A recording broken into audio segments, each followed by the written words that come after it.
Hi guys, আজি আপোনালোকক এটা ইম্পৰ্টেণ্ট কথা ক'ব যাই আছোঁ দেই। খালি ক'ব য়েছ ইয়া ন, ঠিক আছে।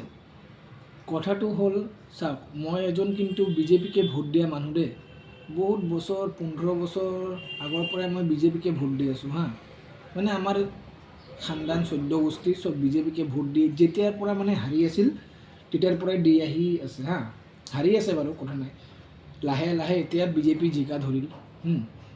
এতিয়া কথাটো হ'ল, মামাই নহয় আমাক জ্বলাব, কিয় জানে? কিয় কওকচোন? এই মামাই কি কৈ আছে? এই যিমানকেইটা মিয়া আছে সিহঁতক বোলে কষ্ট দিব লাগে হা।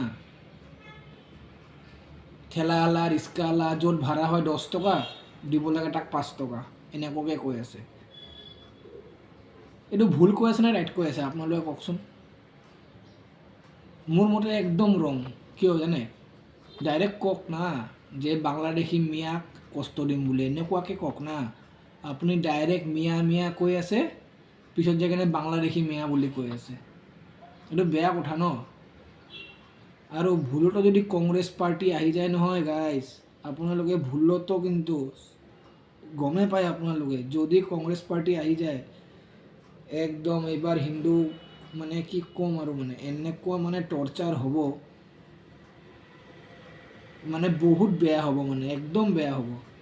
ভিডিঅ'টো ভাল লাগিলে শ্বেয়াৰ কৰিব দেই গাইজ, লাইক দিছোঁ।